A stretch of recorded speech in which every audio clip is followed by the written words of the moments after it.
Assalamualaikum warahmatullahi wabarakatuh. Hai teman-teman, hari ini kita akan membahas tentang kependudukan dan ketenaga kerjaan. Apa itu penduduk?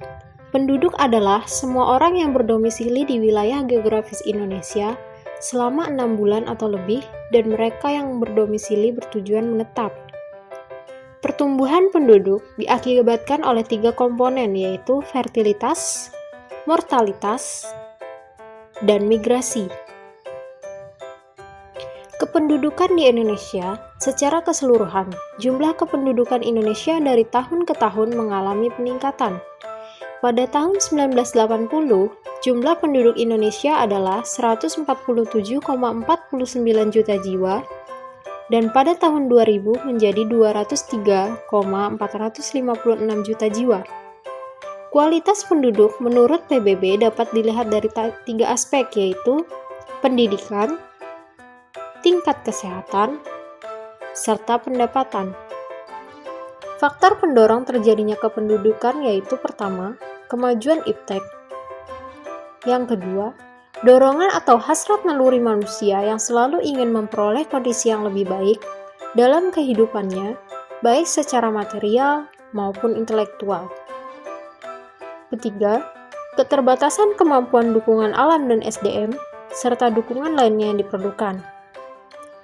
Adapun upaya-upaya mengatasi permasalahan kependudukan. Yang pertama, jumlah penduduk dan pertumbuhannya diatasi dengan program keluarga berencana. Kedua, persebaran dan kepadatan penduduk diatasi dengan program transmigrasi dan pembangunan lebih intensif di kawasan Indonesia Timur. Ketiga, tingkat kesehatan yang rendah diatasi dengan pembangunan fasilitas kesehatan seperti pusat kesehatan masyarakat dan rumah sakit umum daerah, serta pelayanan kesehatan gratis bagi penduduk miskin. Tingkat pendidikan yang rendah diatasi dengan penyediaan fasilitas pendidikan yang lebih lengkap dan merata, penciptaan kurikulum pendidikan yang sesuai, peningkatan kualitas tenaga kerja dan pengajar, penyediaan program pelatihan bagi para pengajar dan pencari kerja, mempelopori riset dan penemuan baru dalam bidang iptek di lembaga-lembaga pemerintahan. Tingkat pendapatan yang rendah diatasi dengan penciptaan perangkat hukum yang menjamin tumbuh dan berkembangnya usaha atau investasi, baik PMDN ataupun PMA.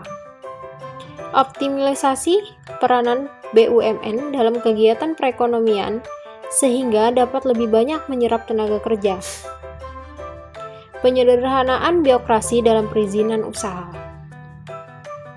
Kemudian, ketenaga kerjaan. Apa itu tenaga kerja? Tenaga kerja adalah setiap orang yang mampu melakukan pekerjaan guna menghasilkan barang atau jasa, baik untuk memenuhi kebutuhan sendiri maupun untuk masyarakat. Batas usia kerja yang berlaku di Indonesia adalah berumur 15 tahun sampai dengan 64 tahun. Dinamika pertumbuhan ketenaga kerjaan Indonesia, jumlah angkatan kerja pada tahun 2020 di Indonesia sebanyak 137,91 juta orang, naik 1,73 juta orang dibandingkan tahun 2019. Berbeda dengan naiknya jumlah angkatan kerja, tingkat partisipasi angkatan kerja turun sebesar 0,15 persen poin. Dalam setahun terakhir, pengangguran bertambah 60.000 orang, berbeda dengan TPT yang turun menjadi 4,99% pada 2020. Dari data tersebut, dapat dikatakan bahwa kesenjangan atau gap kompetensi angkatan kerja dengan kebutuhan dunia usaha dan industri masih menjadi permasalahan dalam pasar tenaga kerja Indonesia, dan diperlukan adanya pendidikan atau pelatihan dengan kebutuhan dunia usaha industri yang akan menciptakan secara optimal apabila turut aktif dalam pembentukan SDM. Masalah ketenaga kerjaan di Indonesia, yang pertama adalah rendahnya kualitas tenaga kerja.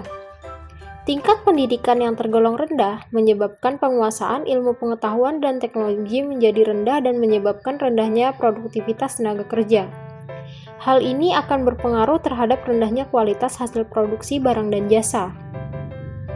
Yang kedua, jumlah angkatan kerja yang tidak sebanding dengan kesempatan kerja. Meningkatnya jumlah angkatan kerja yang tidak diimbangi oleh perluasan lapangan kerja akan membawa beban bagi perekonomian. Angkatan kerja yang tidak tertampung dalam lapangan kerja akan menyebabkan pengangguran. Yang ketiga, persebaran tenaga kerja yang tidak merata. Sebagian besar tenaga kerja di Indonesia berada di Pulau Jawa, sementara di daerah lain kekurangan tenaga kerja, terutama untuk sektor pertanian, perkebunan, dan kehutanan. Pengangguran. Terjadinya krisis ekonomi di Indonesia banyak mengakibatkan industri di Indonesia mengalami gulung tikar. Akibatnya banyak pula tenaga kerja yang berhenti bekerja. Di sisi lain, jumlah angkatan kerja terus meningkat. Dengan demikian, pengangguran akan semakin banyak. Bonus demografi Indonesia. Pada era 2020 sampai dengan 2030, Indonesia diprediksi mengalami era bonus demografi, yaitu di mana penduduk usia produktif lebih besar daripada non-produktif, yang menjadi peluang Indonesia melakukan percepatan pembangunan ekonomi dengan dukungan ketersediaan SDM usia produktif dalam jumlah signifikan. Namun, bonus demografi juga memiliki resiko apabila tidak dipersiapkan dengan baik, yaitu terjadinya penalti demografi di mana jumlah angkatan kerja tidak diimbangi dengan jumlah lapangan pekerjaan. Adapun upaya-upaya untuk mengatasi permasalahan tenaga kerja di Indonesia, yaitu dengan pertama, intensif pajak penghasilan. Pengurangan beban pajak penghasilan atau PPh bagi wajib pajak dalam negeri yang melakukan kegiatan praktik kerja, pemagangan, atau pembelajaran pada kompetensi tertentu dalam rangka penumbuhan SDM dan peningkatan lapangan kerja baru. Kedua, perbaikan daya saing global. Ketiga, perbaikan kualitas SDM tenaga kerja. Keempat, persebaran tenaga kerja yang merata. Yang kelima, memperluas kesempatan kerja dan lapangan pekerjaan melalui investasi. Keenam, meningkatkan pengetahuan dan skill tenaga kerja. Ketujuh, membatasi tenaga kerja asing. Serta yang terakhir, yaitu meningkatkan perlindungan terhadap tenaga kerja. Baik teman-teman, kita sudah selesai dalam membahas tentang kependudukan dan ketenaga kerjaan.